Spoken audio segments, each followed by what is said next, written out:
Hello everyone. Today we're going to be talking about my 401k ups.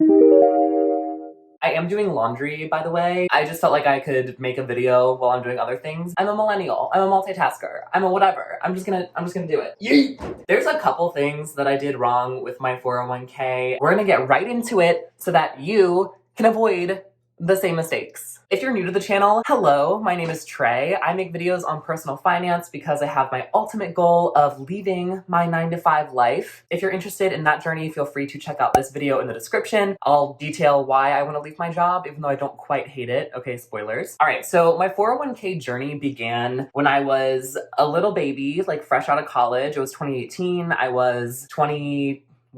Yeah, I was 21. I started a job at a translation agency. I actually worked in admin. I didn't do the translation. Basically, that job paid shit. Like literally not livable. My first 401k fail was that I didn't enroll sooner.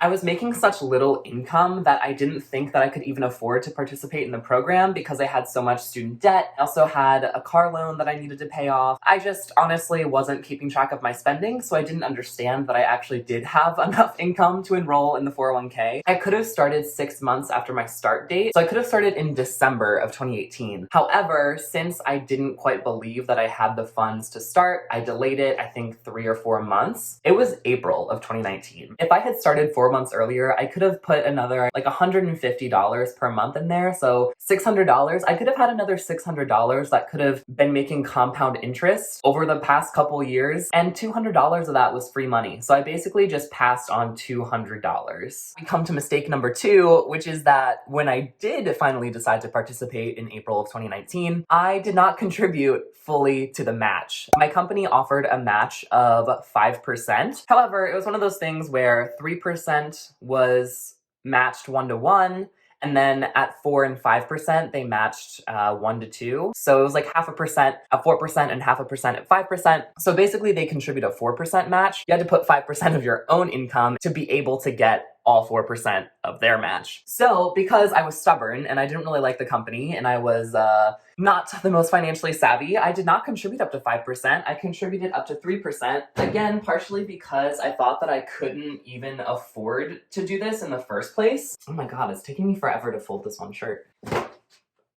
Can you believe that I used to work at a retail store? I probably left like, let's just say another $200 because I wasn't contributing fully until I think like 4 or 5 months later. All right, this brings us to mistake number 3, which has to do more with the elections that I chose. When you enroll, they put you into a target date fund automatically because they're like, oh, these young people don't understand what they're doing with their finances, and this is the safest option, so we're just gonna enroll you in that. It's a lie. It's a scam. Don't do it. Okay, actually, for people that don't really want to have an active hand on their investments, our target date fund is usually fine. However, the fees are astronomical. You know, I didn't really want to pay a crazy fee when compared to all the other elections that you could choose. The target date fund was like more than triple the fee. After I did my digging, I reinvested that money into really cheap index funds that just followed the S&P 500 to where I could make a pretty safe return on my investment and not actually have to pay a fee for an actively managed account. Now, honestly, that's too much math for me to say how much money that I wasted. It probably wasn't that much money considering I had just started my 401k like a year prior, but still, that's still money that I was giving to someone else just because I hadn't done the research in what was best for me. And that's what matters. You need to 100% only be investing in funds that you understand. And I didn't really understand what I was doing. I just knew that starting a 401k was good. Pro tip, research your allocations. You can do that easily through Morningstar to see what companies those funds are investing in.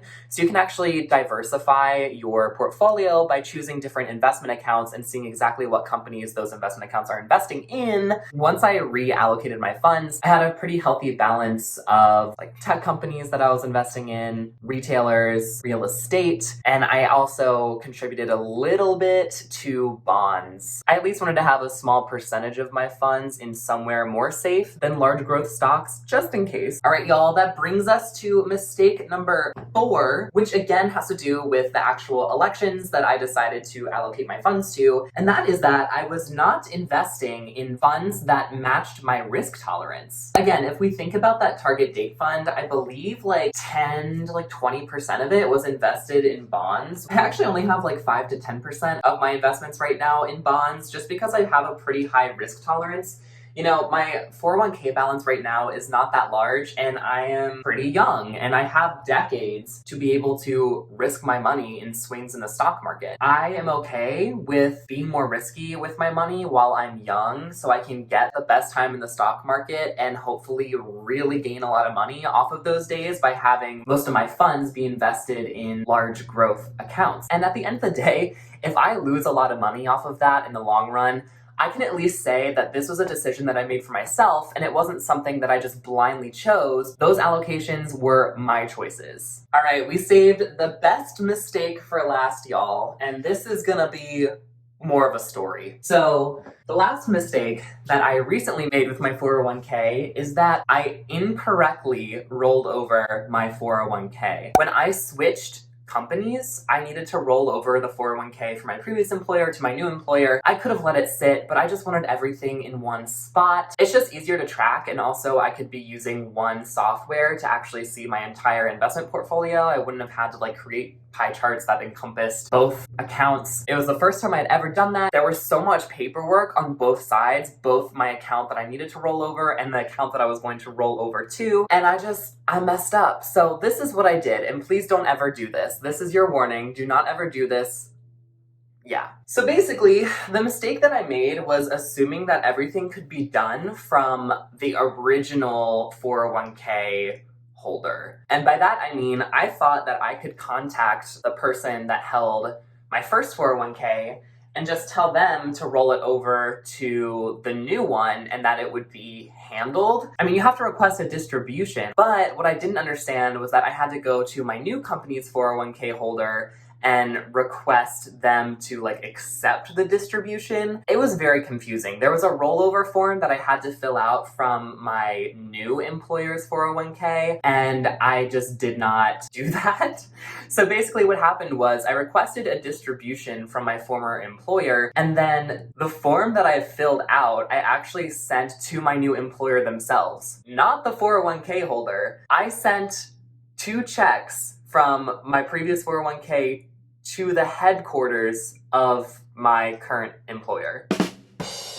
I don't know how I did this. I think I just thought that, oh, well, it's my new employer. They're the ones that have the 401k, so it's gonna go to them and they'll take care of it. I didn't understand that it was a different company that the money had to get sent to. I guess I thought that my employer would be able to send the money to them somehow, or that it was through, like the account was through my employer and not through the retirement account. I don't know. It didn't honestly make any sense, but I just thought that as long as I requested the distribution and it got sent to my employer, that I would be taken care of. So yeah, that's actually not how that works. You have to request the distribution be sent to the actual office of the new 401k plan holder. My checks got sent to my actual employer, like the finance officer of my current employer. And so I actually had to go into office during COVID. I had to set up a time to meet that guy outside of the office who had my checks in his hand. And I basically had to force him to go into office that day too because I needed to get my money. And the funny thing is, it took like 20 days to do this.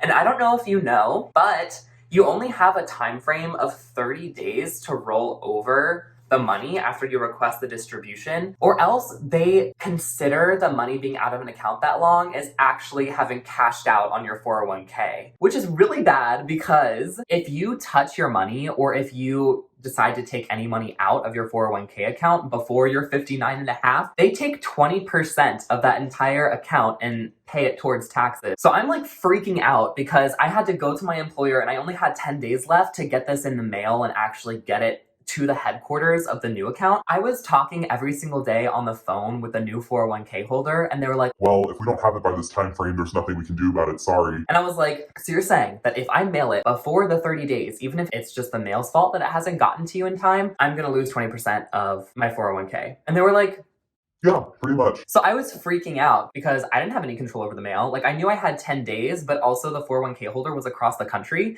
So I was like, If this gets lost in the mail for any reason, like, I'm screwed out of a couple $1,000s. Those last 10 days, I was literally calling them every single day being like, did you get the checks yet? Did you get my paperwork yet? Did you get the checks and the paperwork yet? And luckily, on the 5th day, they responded to me and said, yes, we have it. Your account will be updated next Monday. I logged on that next Monday and it still was not there.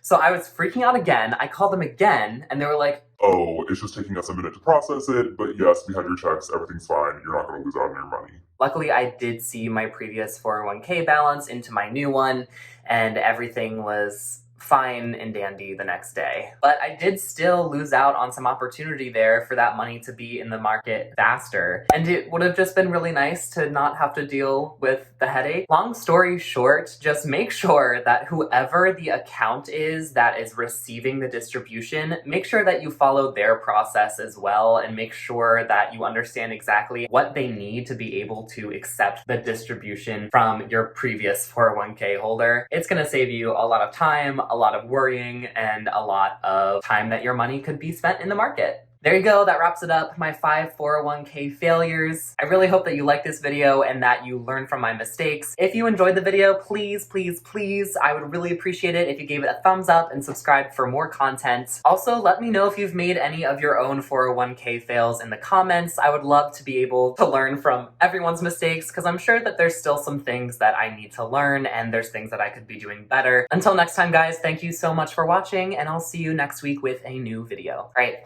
Bye.